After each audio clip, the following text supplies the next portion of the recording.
Halo semuanya, bagaimana kabarnya? Apakah sudah mendapatkan kopi tubruk buatan Bude Yanti hari ini? Jika belum maka segeralah pesan sebelum kehabisan. Baiklah, seperti biasanya Bapak Yanto akan kembali melanjutkan sebuah cerita tentang perjalanan cucu Monton yakni Babang Tam Van Xiaoyan. Pada saat ini kita akan kembali diperlihatkan dengan kelompok Xiaoyan pada saat ini berhadapan dengan segel roh. Tentu saja kelompok Xiaoyan pada saat ini tidak bisa menunggu lama hingga akhirnya mereka segera mengambil posisi masing-masing. Sedangkan Xiaoyan pun segera membangkitkan doki yang diberikan dari semua orang.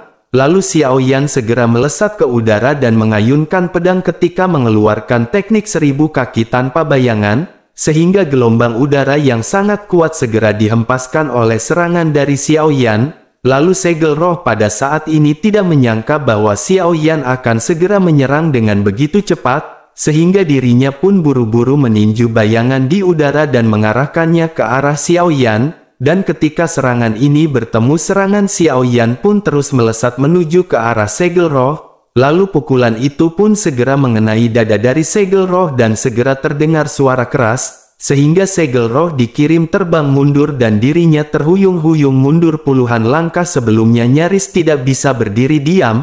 Lalu mata Xiaoyan pun seketika berbinar dan Xiaoyan bergumam, sepertinya sosok ini memang telah terluka parah saat mereka menghancurkan batu kristal. Tentu saja Xiaoyan pun tidak menyia-nyiakan kesempatan dan segera mengayunkan pedang kuno api surgawi, dan serangan yang bahkan pada saat ini lebih kuat segera kembali dilesatkan oleh Xiaoyan. Sementara itu di sisi lain baru saja segel roh ini berdiri kokoh di dalam keputusasaan. Justru dirinya melihat serangan yang datang dan pada saat ini hanya bisa menyilangkan lengannya untuk memblokir, sehingga ledakan pun kembali terjadi dan segel roh pada saat ini kembali terlempar, lalu retakan segera muncul di kedua lengannya dan memperlihatkan cahaya redup di dalamnya. Menyadari hal ini Xiaoyan benar-benar tidak memberikan kesempatan kepada segel roh untuk bernafas, karena Xiaoyan kembali melesatkan beberapa bilah pedangnya ke arah segel roh. Sehingga banyak benturan pada saat ini terjadi, bahkan ledakan yang tidak ada hentinya benar-benar membombardir tubuh dari segel roh. Akan tetapi setelah kabut yang berterbangan menghilang, Xiaoyan pada saat ini menyadari bahwa segel roh ini memiliki pertahanan yang sangat kuat, dan semua orang juga pada saat ini menyadari kekuatan pertahanan yang dimiliki oleh segel roh ini. Tentu saja mereka pada saat ini menatap cemas ke arah langit di mana segel roh berada. Sementara itu Long Yi segera mengambil langkah maju dan berkata bahwa dirinya akan mencoba menyerang. Akhirnya semua orang memberikan doki mereka kepada Long Yi, dan Long Yi akhirnya berubah menjadi tubuh 9 naga guntur emas yang mendalam yang panjangnya 100 meter. Lalu Long Yi pun segera menghempaskan ekornya dan dengan segera membungkus lengan dari segel roh. Setelah itu dirinya lanjut membungkus seluruh tubuh segel roh dan hanya menyisakan kepalanya yang terbuka. Lalu setelah itu dirinya berteriak kepada semua orang agar dengan cepat menyerang kepala segel roh. Kemudian Long Yi pada saat ini akan berusaha bertahan untuk menahan segel roh. Menyadari hal tersebut Xiaoyan yang memegang pedang kuno pada saat ini benar-benar sangat gembira. Dan akhirnya Xiaoyan segera kembali mengeluarkan teknik 1000 kaki tanpa bayangan. Lalu serangan ini dilesatkan ke arah kepala dari segel roh dan tubuh Long Yi pada saat ini sedikit gemetar. Kemudian untaian darah mengalir di sudut mulut Long Yi, akan tetapi dirinya pada saat ini masih terus mengunci segel roh. Lalu ledakan keras benar-benar terjadi dengan pedang milik Xiaoyan yang pada saat ini menghantam kepala segel roh. Kemudian retakan besar segera keluar dari kepala segel roh, dan bersamaan dengan itu cahaya abu-abu juga pada saat ini melonjak di dalamnya. Sementara itu dalam sekejap pedang kecil berwarna merah keunguan segera keluar dari dahi Xiaoyan, lalu pedang kecil ini pun tiba-tiba ditembuskan ke arah segel roh. Kemudian mata segel roh yang ketakutan pada saat ini tiba-tiba menjadi tumpul, dan setelah cahaya pedang ini masuk ke kelopak mata dari segel roh pun mulai terkulai. Menyadari hal tersebut Xiaoyan pada saat ini menghela nafas. Sementara itu Long Yi kembali ke bentuk manusia dan segera membawa segel roh yang menyusut tajam. Kemudian semua batu yang berada di tubuh segel roh pada saat ini benar-benar telah hancur. dan akhirnya semua orang segera berkumpul dengan segel roh yang dibawa oleh Long Yi. Lalu King Mu'er adalah yang pertama bergegas dengan wajah penuh kekhawatiran segera bertanya kepada Long Yi, apakah dirinya baik-baik saja. Tentu saja semua orang melihat Long Yi yang berlumuran darah di sekujur tubuhnya dan mata mereka pada saat ini benar-benar dipenuhi dengan kekhawatiran. Sementara itu Qiu mengelilingi Long Yi tanpa henti seolah-olah dirinya masih tidak percaya bahwa Long Yi mampu membungkus segel roh tanpa terluka parah. Namun pada saat ini Long Yi benar-benar tidak peduli dan berkata bahwa dirinya tidak apa-apa. Lalu yang dirinya alami pada saat ini hanyalah sedikit cedera kulit. Kemudian semua orang pun percaya dengan perkataan Long Yi hingga akhirnya menghela nafas. Sementara itu Xiao Yan segera memegang segel roh di tangan kirinya dan menepuk bahu Long Yi. Tentu saja Xiao Yan benar-benar kagum karena Long Yi bisa mengunci segel roh yang berada di peringkat 7 Dodi. Sementara itu Long Yi pada saat ini segera tersenyum ke arah Xiao Yan, kemudian dirinya pun menunjuk ke arah segel roh yang dibawa oleh Xiao Yan sebelum akhirnya berbicara. Long Yi meminta ayahnya untuk menelan dan dengan cepat melihat segel spiritual tingkat manakah itu, karena Long Yi yakin bahwa segel roh ini pasti bukan berperingkat rendah. Mendengar hal itu Xiao Yan pun melihat segel roh di tangannya dan matanya menyala dengan kobaran api. Lalu Xiao Yan akhirnya mengangguk dan berkata bahwa dirinya juga tidak sabar untuk mengetahuinya. Xiao Yan pun sedikit menjauh dan hendak melahap segel roh, tetapi pada saat ini tiba-tiba sesuatu telah terjadi. Suara samar yang seperti datang dari dasar danau segera terdengar di telinga semua orang. Lalu suara ini berangsur-angsur menjadi lebih keras dan seluruh danau pada saat ini mulai bergolak. Kemudian air danau pada saat ini segera naik dan melihat pemandangan ini semua orang benar-benar tercengang. Tentu saja mereka bertanya-tanya, apakah pemandangan ini berarti pembukaan lorong menuju ke kediaman Dou di Bintang 9 kuno, atau mungkin pada saat ini akan ada ujian atau bahkan bahaya lain di dalamnya. Tentu ekspresi semua orang pada saat ini tampak serius dan benar-benar menjadi semakin waspada. Lalu tidak lama setelah itu adegan yang lebih mencengangkan segera muncul di hadapan semua orang. Kemudian air di seluruh danau sepertinya ditopang oleh sepasang tangan raksasa yang tidak terlihat. Lalu air danau ini mulai naik perlahan dan kelompok air segera melonjak di bawah kaki semua orang. Kemudian Xiao Yan pun dengan cepat berteriak memerintahkan semua orang untuk kembali ke pinggiran danau. Saat ini semuanya pun segera merentangkan tubuh mereka dan terbang mundur menjauh. Lalu pada saat ini semua orang hanya bisa menyaksikan air danau melonjak hingga ketinggian 100 meter. Lalu selanjutnya air danau ini pun melayang di udara seolah-olah menutupi langit. Bersama dengan itu aura penindasan yang tidak terlihat seketika menyebar dan dapat dirasakan oleh semua orang.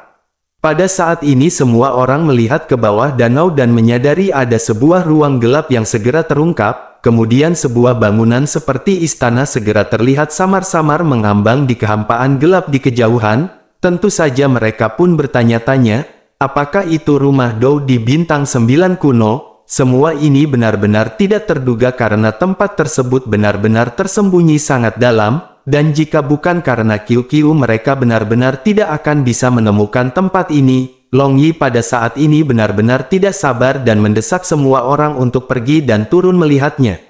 Sementara itu di sisi lain Feng Feng pada saat ini mengerutkan kening dan mulai berbicara. Feng Feng berkata bahwa dirinya selalu merasakan ada sesuatu yang tidak biasa. Apakah mereka bisa merasakan ada bahaya di tempat ini? Mendengar hal tersebut Zi Ying pada saat ini segera bertanya kepada Feng Feng, apakah Feng Feng telah memperhatikan sesuatu? Feng Feng pun menggelengkan kepalanya dan berkata bahwa dirinya hanya merasakan intuisinya. Sementara itu Xiao Yan di sisi lain segera berkata bahwa dirinya baru saja menggunakan kekuatan spiritual untuk menyelidikinya. Akan tetapi sangat disayangkan kekuatan spiritual Xiao Yan masih terhalang dan tidak bisa menembus masuk. Namun sepertinya apa yang dikatakan oleh Feng Feng ini memang benar, karena tampaknya tidak akan mudah bagi mereka untuk memasukinya. Setelah itu Xiao Yan menoleh ke arah King Mu'er dan memintanya untuk menanyakan hal ini kepada Qiu. Lalu King Mu'er pun buru-buru bertanya kepada Qiu, sementara itu Qiu pada saat ini tidak menjawab dan hanya menatap tajam ke arah depan, dan baru pada saat itulah semua orang pada saat ini memperhatikan bahwa Qiu sedang menatap istana dengan bingung, bahkan lingkaran matanya sedikit menjadi merah dan ada air mata berkabut di matanya, dan sepertinya hubungan antara Qiu dengan tempat ini benar-benar tidak biasa. Tentu saja King Mu'er yang menyadari hal ini pun memulai Qiu dan kembali bertanya, ada apakah dengan Qiu? Bisakah dirinya memberitahu semua orang apa yang dirinya alami? Lalu akhirnya tidak lama kemudian Qiu pun tersadar dan menoleh menatap ke arah kerumunan. Saat ini matanya benar-benar agak suram tanpa kelincahan yang biasa ditampilkan. Lalu setelah mendengus beberapa kali dengan berat di hati, akhirnya dirinya pun kembali melihat istana di ruang yang gelap. Setelah itu Qiu pada akhirnya segera membuka mulutnya untuk berbicara, sedangkan King Mu'er pun segera menerangkan kepada semua orang apa yang baru saja disebutkan oleh Qiu.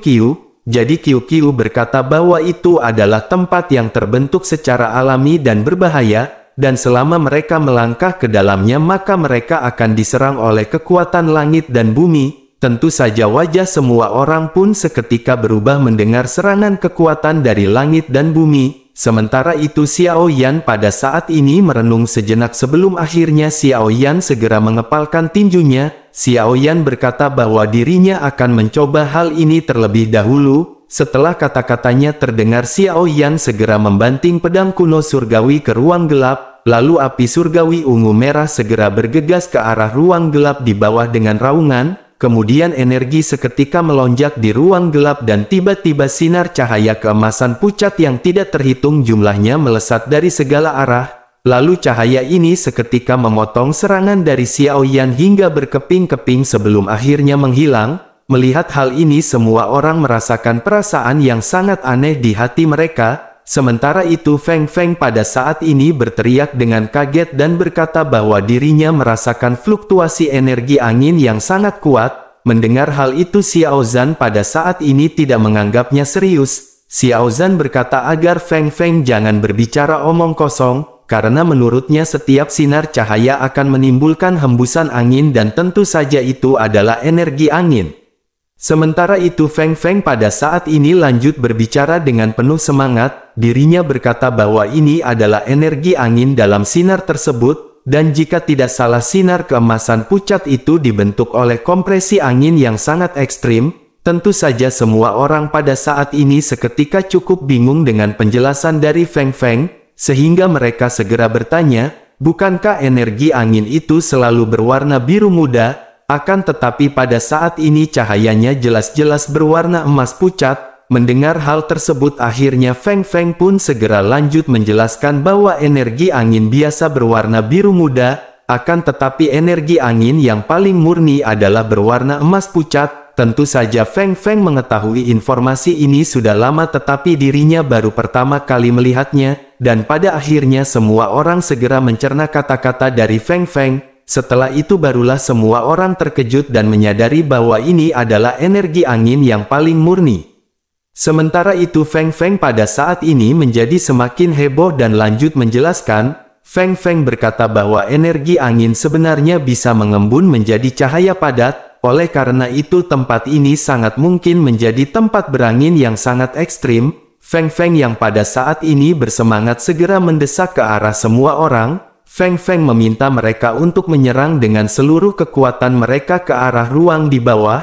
Tentu saja Feng ingin memastikan apakah yang baru saja dirinya sebutkan memang benar. Mendengar perkataan dari Feng ini Xiao Yan pada saat ini benar-benar sangat bersemangat, karena jika Feng mengambil rumputan kuning hitam kekacauan dengan atribut angin tersebut, maka kekuatan Feng akan memiliki lompatan kualitatif setelah dirinya berlatih di tempat ini, sehingga Xiao Yan pun ingin membuktikan apa yang diucapkan oleh Feng. Lalu akhirnya Xiao Yan segera bergerak dan cahaya ungu kemerahan segera dilesatkan. Kemudian api surgawi ini segera menerangi ruang gelap dan doki yang kuat segera menyembur keluar dari Xiao Yan. Akan tetapi sebelum serangan Xiao Yan ini sampai bagian bawah ruang gelap tiba-tiba menyala, lalu sinar cahaya keemasan pucat yang tidak terhitung jumlahnya kembali melonjak keluar. kemudian adegan seperti sebelumnya benar-benar terjadi dengan serangan Xiao Yan yang benar-benar menghilang, dan setelah itu semua orang kembali menoleh ke arah Feng Feng yang pada saat ini mengerutkan kening. Feng Feng pada akhirnya mengangguk dan berkata bahwa ini adalah tanah dengan angin yang ekstrim. Setelah dikonfirmasi oleh Feng Feng, semua orang seketika merasa lega. Tentu saja mereka benar-benar senang karena Feng Feng pada saat ini telah memiliki kesempatan yang sangat besar. Lalu Xiao Yan memegang pundak Feng Feng dengan bahagia dan berkata bahwa semua ini benar-benar tidak diduga. Mereka benar-benar tidak menyangka bahwa ada tempat dengan angin yang ekstrim di sini. Oleh karena itu tim pada saat ini akan berada di bawah komando dari Feng Feng. Tentu saja Feng Feng bisa mengatur bagaimana cara dirinya ingin semua orang bekerja sama dengan Feng Feng. Lalu Feng Feng pada saat ini harus menyerap energi dari tempat yang sangat berangin ini. Saat ini Feng Feng yang masih dalam keadaan gembira membeku beberapa saat dan segera berkata dengan nada tertekan. Feng Feng berkata bahwa dirinya benar-benar tidak tahu harus berbuat apa. Feng Feng pun merenung sejenak sebelum akhirnya segera lanjut berbicara. Feng Feng berkata dengan angin yang begitu kencang sudah pasti tidak perlu berpikir untuk turun. Feng Feng bisa mengarahkan kekuatan angin yang berada di tepi untuk masuk ke arah tubuhnya, dan jika dirinya bisa mengendalikan energi maka dirinya akan segera menelan rumput kuning hitam kekacauan. Jadi apakah menurut Xiao Yan langkah yang akan diambil Feng Feng ini sesuai? Menanggapi hal itu Xiao Yan pun mengangguk dan berkata, sepertinya itu adalah satu-satunya cara yang bisa mereka coba. Melihat segel roh di tangan Xiao Yan, tentu saja Feng Feng pada saat ini kembali berbicara. Feng Feng berkata, mari mereka menunggu sampai Tuan Muda Xiao Yan melahap segel roh lebih dahulu. Setelah menelan segel roh, Tuan Muda pasti akan meningkatkan kekuatannya, dan setidaknya Tuan Muda Xiao Yan akan bisa mencapai ke tahap pertengahan bintang 6 Dodi. Lalu dengan adanya Long Yi dan Xiao Zhan yang baru saja pulih maka dirinya akan bisa merasa lebih aman. Mendengar hal tersebut Xiao Yan pada saat ini mengangguk sambil tersenyum. Lalu Xiao Yan pun lanjut berkata, jika begitu permasalahannya maka Xiao Yan akan melahapnya terlebih dahulu. Akhirnya setelah diputuskan Xiao Yan pun segera bergegas untuk menyerap roh hantu. Lalu waktu pun terus berlalu dengan Xiao Yan yang masih tetap stabil seperti batu tanpa gerakan apapun. Dan pada saat malam hari ke-7 aura megah bintang ke-6 tahap menengah tiba-tiba terpancar dari tubuh Xiao Yan. Kemudian mata Xiao Yan pun perlahan-lahan terbuka dan dirinya merasakan energi Doqi yang melonjak di tubuhnya. Lalu Xiao Yan pun mengepalkan tinjunya dengan erat dan kerumunan pada saat ini tidak bisa menahan rasa ingin tahu mereka. Akhirnya mereka pun segera berkumpul dan bertanya, di manakah peringkat segel spiritual ini? Sementara itu Xiao Yan merenung sejenak sebelum akhirnya Xiao Yan tiba-tiba tertawa. Xiao Yan pun segera berkata bahwa dirinya benar-benar menghasilkan banyak manfaat kali ini. Ternyata ini adalah segel armor suci yang berada di peringkat ke-9. Tentu saja semua orang pada saat ini benar-benar terkejut bercampur dengan kegembiraan. Mereka semua menyadari bahwa segel roh ini memiliki peringkat yang cukup tinggi, akan tetapi mereka masih tidak menyangka bahwa ini itu berada di peringkat ke-9.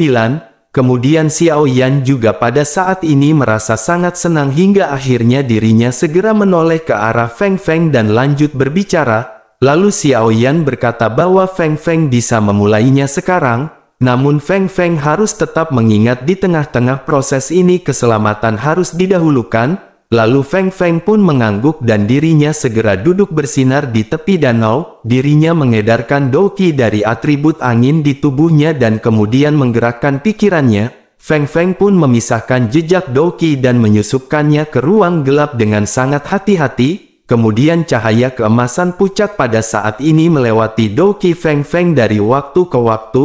Tetapi pada saat ini benar-benar tidak adanya tanda-tanda kekerasan, sehingga Feng Feng pun tersenyum dan berkata bahwa ini benar-benar sangat hebat, karena tanah dengan angin yang sangat ekstrim ini benar-benar tidak menolak energi angin. Lalu akhirnya Feng Feng segera membungkus cahaya keemasan pucat dengan Doqi dan kontrol kesadarannya, dan dengan hati-hati Feng Feng pun segera menarik energi ini. lalu Feng Feng pun pada akhirnya segera memulai menyerap energi yang terkandung di dalamnya, dan setelah cukup lama energi pun telah banyak masuk ke dalam tubuh Feng Feng, kemudian dirinya pun pada saat ini segera mengeluarkan kotak batu giok es berusia 10.000 tahun, lalu Feng Feng segera membuka kotak yang berisi rumput kuning hitam kekacauan. Setelah itu dirinya pun segera mengkonsumsi rumput tersebut dan kekuatan obat segera menyebar dengan cepat. Kemudian kekuatan obat ini segera menjadi lapisan aliran udara yang kacau yang menyelimuti setiap meridian Feng Feng. Lalu tubuh Feng Feng pun pada saat ini bergetar dan aura dari Douqinya seketika naik dengan kecepatan yang mengejutkan. Lalu proses pun terus berlanjut hingga tidak terasa 3 hari telah berlalu. Dan pada saat ini aura Feng Feng yang berada di puncak bintang 5 akhirnya mulai menanjak dan menerobos. Bahkan ledakan pun segera terjadi dengan awan gelap yang mereda dan ada guntur yang menggelegar di langit. Tentu saja semua orang pada saat ini benar-benar senang tetapi juga merasa khawatir setelah melihat kesengsaraan Kaisar Bintang ke-6. Namun pada saat ini kekhawatiran mereka segera luntur setelah menyadari kekuatan yang dimiliki oleh Feng Feng. Mereka menyadari dengan kekuatan ini tidak akan sulit bagi Feng Feng untuk berhadapan dengan kesengsaraan Dou di Bintang 6. Dan pada akhirnya iblis guntur pun segera menyerang ke arah Feng Feng sementara Feng Feng masih terlihat senang, dan akhirnya dirinya segera berhadapan dengan kesengsaraan Kaisar dan dapat dengan mudah menghalaunya. Lalu setelah selesai semua orang pada saat ini benar-benar terkejut, karena mereka benar-benar pertama kali melihat Feng Feng memiliki kekuatan yang begitu gila. Bahkan Xiao Yan pada saat ini tersenyum dan mengangguk setelah melihat kekuatan badai yang ditampilkan oleh Feng Feng. Sementara itu di sisi lain setelah Feng Feng berhasil menghadapi iblis guntur dari kesengsaraan Dou di Bintang 6, justru tiba-tiba cahaya keemasan pucat yang tidak terhitung jumlahnya keluar dari ruang gelap, sehingga ruang gelap ini pun bergema dan semua orang bisa melihat sosok Feng Feng pada saat ini dibanjiri oleh cahaya keemasan pucat. Melihat hal itu King Mu'er pada saat ini mengedipkan matanya dengan khawatir, lalu dirinya pun menghela nafas dan bertanya kepada Xiao Yan, apakah Feng Feng pada saat ini masih ingin menyerap energi angin? Bahkan Ziying juga pada saat ini segera mengalami kengerian di tempat yang sangat gelap itu. Ziying juga mempelajari sebuah teknik di tempat yang ekstrim dan tentu saja dirinya benar-benar mengetahui keekstriman dari tempat yang dilatihnya. Lalu dirinya pun segera bertanya kepada Xiao Yan, apakah Feng Feng akan baik-baik saja? Kemudian Xiao Yan pun segera berkata bahwa Feng Feng bukanlah orang yang bodoh. Selain itu dirinya berani melakukan hal ini dan itu menunjukkan keyakinannya. Selain itu Feng Feng juga pada saat ini sudah masuk ke tempat angin yang ekstrim dan mereka hanya bisa menunggu kabar baik dari Feng Feng.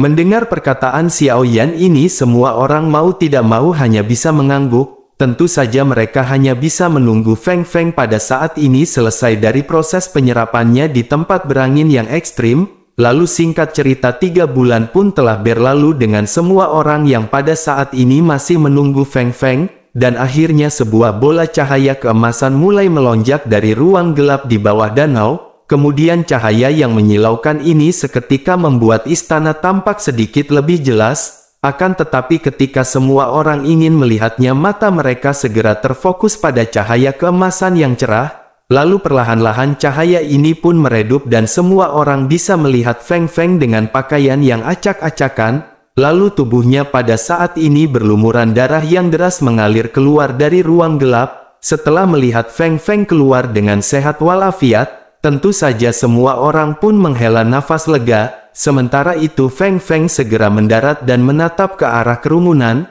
Feng Feng tersenyum dan berkata bahwa dirinya akan mandi karena wajah ini benar-benar memalukan, sehingga dirinya pun segera bergegas maju memasuki danau. Lalu setelah selesai bersih-bersih dirinya pun kembali menemui semua orang dan Xiao Zhan pada saat ini benar-benar tidak sabar hingga akhirnya bergegas bertanya. Xiao Zhan berkata sepertinya Feng Feng telah mendapatkan banyak keuntungan, jadi beritahu semua orang selama ini apa yang telah Feng Feng lalui di bawah dan level berapakah pada saat ini. Mendengar hal tersebut Feng Feng pada saat ini sedikit bangga dan tertawa. Kemudian dirinya pun lanjut berkata bahwa dirinya sekarang berada di tahap menengah bintang ke-6 Dou Di. Tentu saja semua orang pun memandang ke arah Feng Feng dengan tidak percaya setelah menyadari hal tersebut, karena bukankah peningkatan ini benar-benar terlalu cepat? Melihat semua orang yang terkejut, Feng Feng pada saat ini hanya bisa tersenyum dan menundukkan kepalanya. Sementara itu Feng Feng pun akhirnya segera meminta maaf kepada semua orang karena dirinya telah membuat mereka khawatir selama berbulan-bulan ini. Akan tetapi Feng Feng benar-benar harus mengambil langkah ini. Dan siapa yang tahu berapa lamakah ramuan kuning hitam kekacauan ini bisa bertahan? Oleh karena itu Feng Feng benar-benar tidak bisa melewatkan kesempatan besar ini dan hanya bisa mengambil resiko. Tentu saja semua orang pada saat ini hanya tersenyum menatap ke arah Feng Feng dengan penuh kegembiraan. Sementara itu Feng Feng pada saat ini segera berkata bahwa dirinya juga pada saat ini menemukan harta karun lagi. Lalu Xiao Zhan pada saat ini benar-benar gatal dan berteriak agar Feng Feng dengan cepat mengatakan kepadanya harta karun macam apakah itu. Kemudian Feng Feng pun dengan penuh kegembiraan segera berkata bahwa itu adalah sumber batu roh angin. Tentu saja semua orang pun seketika berseru menyebutkan apa yang baru saja Feng Feng sebutkan, karena batu roh asal angin dikabarkan diubah dari atribut angin langit dan bumi. Bahkan itu mengandung kekuatan paling original dari kekuatan angin, karena itu dapat langsung diserap dan cocok dengan tubuh tanpa adanya penekanan. Lalu dalam waktu yang sangat singkat benda ini bisa berubah menjadi alat penyerap doki. Jadi batu roh asal angin ini selalu hanya ada dalam legenda. Akan tetapi tidak disangka Feng Feng benar-benar akan bisa menemukannya di sini. Tentu saja mendengar hal itu mata semua orang pun seketika memandang rasa iri kepada Feng Feng. Sementara itu Xiao Yan pada saat ini tersenyum ke arah Feng Feng dan berkata bahwa semua ini benar-benar anugerah untuk Feng Feng. Karena pertama mereka mendapatkan rumput kuning hitam kekacauan dengan atribut angin. Lalu setelah itu mereka telah mendapatkan tempat yang memiliki angin yang sangat ekstrim. Dan pada saat ini ditambah lagi dengan batu roh asal angin yang benar-benar sangat langka, tentu saja mereka pada saat ini benar-benar harus segera mengucapkan selamat kepada Feng Feng. Lalu semua orang pun pada akhirnya segera mengucapkan selamat kepada Feng Feng, sementara Feng Feng pada saat ini hanya bisa tersenyum menggaruk kepalanya.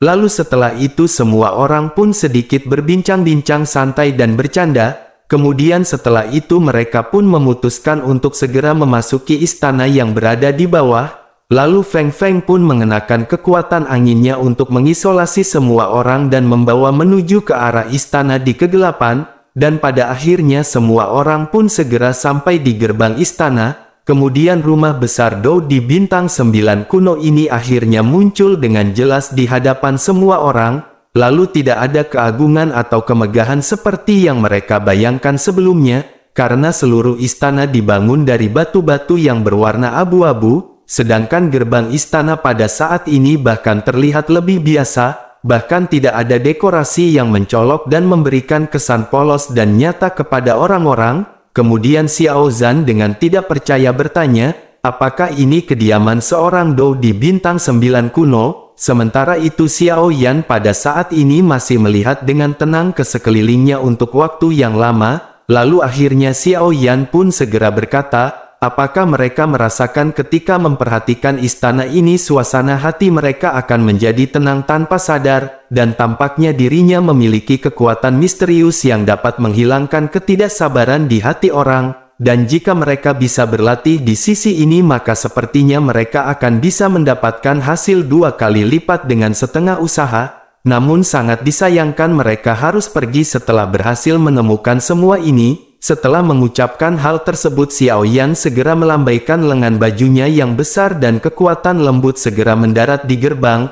Lalu gerbang ini pun dengan mudah segera terbuka di bawah lambaian tangan Xiao Yan. Kemudian bersamaan dengan pintu ini yang terbuka sebuah jalan seketika terlihat di depan semua orang. Melihat hal ini Xiao Zhan mau tidak mau bergumam, apakah ada bahaya di daerah sana? Karena ini adalah rumah dari Dou di bintang 9 kuno dan bagaimana mungkin mereka bisa masuk sesuka hati? Bahkan jika itu adalah mekanisme yang diatur secara acak, maka itu mungkin merupakan bahaya besar bagi semua orang. Mendengar hal ini Xiao Yan pun berpikir sejenak sebelum akhirnya menoleh untuk melihat ke arah Qiu Qiu di pelukan King Mu'er. Lalu Qiu Qiu pada saat ini menatap istana dengan linglung dan melihat ke arah Xiao Yan yang menatapnya dengan penuh tanya. Kemudian Qiu Qiu pun pada akhirnya memiliki ekspresi rumit sebelum akhirnya mengeluarkan beberapa dengusan. King Mu'er pun segera menjelaskan bahwa Qiu Qiu berkata hanya ada satu bahaya di dalam kedalaman istana. Dan ini adalah ujian terakhir yang ditinggalkan oleh Dou di Bintang 9 kuno dan tempat-tempat yang lainnya yang berada di sini masih tetap aman. Mendengar kata-kata ini semua orang memutuskan untuk melangkah ringan di jalan batu abu-abu. Lalu di sepanjang jalan ini ada lampu-lampu perunggu yang bersinar dan ada beberapa ruang di sebelah kiri dan kanan semua orang. Namun ketika mereka memperhatikan ruangan tersebut di dalamnya hanya berada perabotan sehari-hari. Kemudian Xiao Zhan pun kembali bergumam dengan ketidakpuasan, mengapa tidak ada harta karun?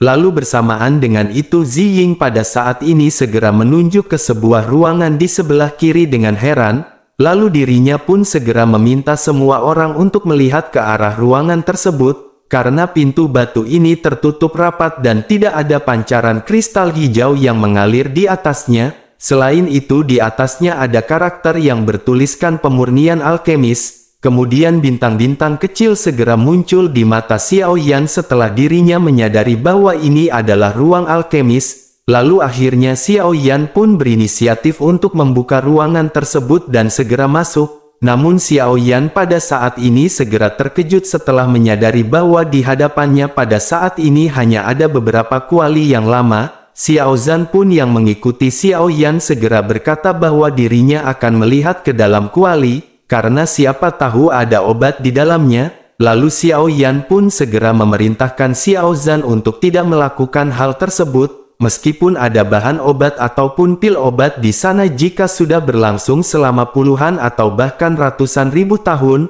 maka kualitas obat itu pasti tentu saja sudah menghilang. Kemudian akhirnya Xiao Yan pun berencana untuk berbalik dan pergi, namun pada saat ini fluktuasi lemah yang akrab segera datang dari kuali obat, sehingga hati Xiao Yan pun segera tergerak dan dirinya segera berjalan cepat ke arah kuali obat sederhana ini. Lalu Xiao Yan akhirnya melihat ke dalam kuali dengan ekspresi terkejut yang muncul di matanya, karena di dalam kuali ada nyala api yang sangat kecil yang sedikit lemah tetapi masih menyala dengan kuat. Lalu Xiao Yan pun segera meraih api yang berada di dalam kuali dengan tangannya. Tentu saja semua orang pun segera mendekati Xiao Yan dan melihat sekelompok kecil api lemah di tangan Xiao Yan. Kemudian mereka bertanya dengan rasa ingin tahu, api macam apakah ini? Menanggapi hal tersebut Xiao Yan pun akhirnya segera mulai menjelaskan. Xiao Yan berkata jika tidak salah ini pasti api dari api hitam. Api ini termasuk jenis api binatang dan itu bisa masuk dalam peringkat 10 besar di antara api binatang. Tentu saja semua orang pada saat ini benar-benar terkejut terutama dengan Xiao Zhan, bahkan dirinya menunjuk ke nyala api yang tidak mencolok ini dengan penuh keraguan. Lalu Xiao Zhan pun berkata tidak mungkin api ini adalah peringkat ke-9. Karena api kecil ini begitu lemah dan apakah itu benar-benar api binatang buas yang berada di peringkat seperti itu? Menanggapi pertanyaan dari Xiao Zhan ini pada saat ini Xiao Yan hanya bisa tersenyum manja karena Xiao Zhan ini benar-benar orang yang tidak update di media sosial.